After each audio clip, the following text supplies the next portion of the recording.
Well, I haven't seen the report. It's a completely independent report. It's the body that looks at senior appointments, so it's independent of government. I've not seen the detail yet. I mean, if that is what the report says, I do think Keir Starmer has got some serious questions to answer. We'll wait and see, should we? No, We'll find out a little bit later on today. In the meantime, where are we on creating safe legal routes for Sudanese refugees? Well, we've passed the common stages of the illegal migration bill. We did that last week. As you know, there are elements within that bill for the creation of safe and legal routes. The decision as to which and when and how will be ones made for the Home Office, the Home Secretary to make. The point is, of course, sadly, Sudan is not the only conflict around the world at the moment. So we have to look at these things in the round, and we will always discharge our duty to be, a generous nation. We have used our evacuation flights to help evacuate some Sudanese nationals, as well as the British nationals and other countries' nationals that we have supported, and decisions about safe and legal routes, as I say, it's one for the Home Office, and they'll be coming out in due course. If they come over on a small boat, they will be allowed to stay while they're claiming asylum, and that is looked into. Potentially being housed on boats, including on the Mersey, is that right? This morning. So I've seen some speculation about that. I've not had the chance to discuss that with the Home Office this morning. The point is, we are seeing, not necessarily just from Sudan, but we are seeing unprecedented levels of illegal migration. It is not an issue just for the UK. When I speak to my European colleagues, these are challenges that they are dealing with, other countries as well. We have to have a legal system which is up to date, deals with the world as it is at the moment, where we have very, very large numbers of illegal migrants, in many cases facilitated by people traffickers, disgusting, evil practice of trading in human misery. But the bill is there to make sure our processes are fit for purpose and swift and fair. Will you support keeping migrants on a boat on the Mersey? Well, as I say, I'm not going to will you support it or not? I'm not going to speculate that because I haven't seen any of the details. What about on oil rigs? As I've said, I've seen some brief headlines speculating. I don't know any of the details. What I'm not going to do is comment on speculation or things that I don't know the details of. A safer place to be would be to house them in disused air bases like in Braintree, in Essex, but you don't support that.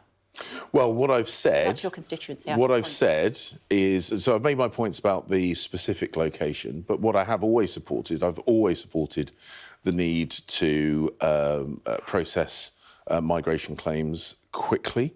That's what the bill was about. It was about making sure that the migration system is not abused by people who are seeking to manipulate it. Why don't you want them to be in Braintree? but is still very much protecting the people that need our protection.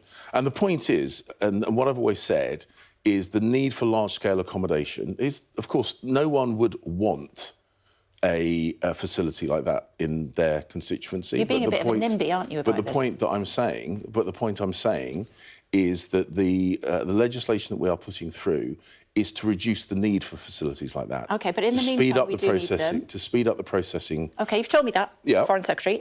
Why do you not want them in your backyard? Well, I've said on a number of occasions I have concerns about the remoteness of the site and the road network around that. But the bottom line is, if the decision is made that that is where this site needs to be, and it's not a decision for me to make exclusively, but if that is the decision to make, I want to make sure it works effectively, properly, and our wider migration system is fit for purpose. And these things are not incompatible or it's not fit even for purpose at the moment, though, is there? No, what we've always said, 1,500 more people than last December. What we've always said is that the nature of migration has changed, and changed incredibly quickly.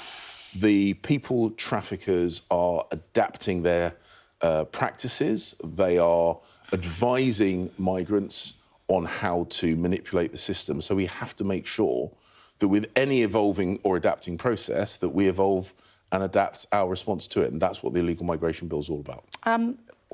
We talked about Sue Gray at the start. What about Simon Case, who's basically the right-hand man for the Prime Minister? He was there with Partygate when that happened. He's been there and caught up in the middle of the BBC chairman problems. And so Anthony Seldon this morning saying he should be resigned, in his words. Does he have your full support? Well, he is a Prime Minister's appointment. I've worked with Simon. I've always found him very thoughtful, very, very professional. Ultimately, it's not my decision. It's a decision for the Prime Minister. And as long as Simon enjoys the Prime Minister's support, as I say, in my experience, I've always found him thoughtful, professional, and a very, very good public servant. And so he has your full support?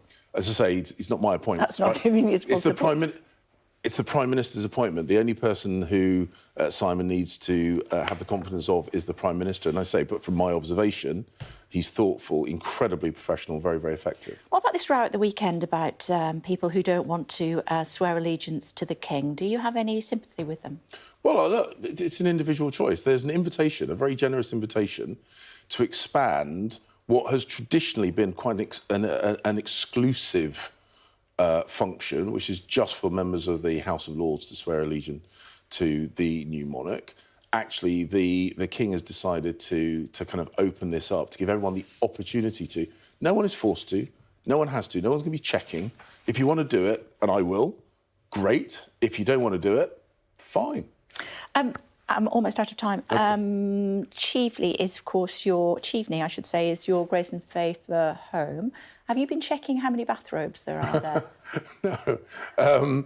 No, because, of course, Liz Truss apparently took some with her when she was there. So I don't. So she has to pay 12 grand now. So the rules for Chevening are quite clear.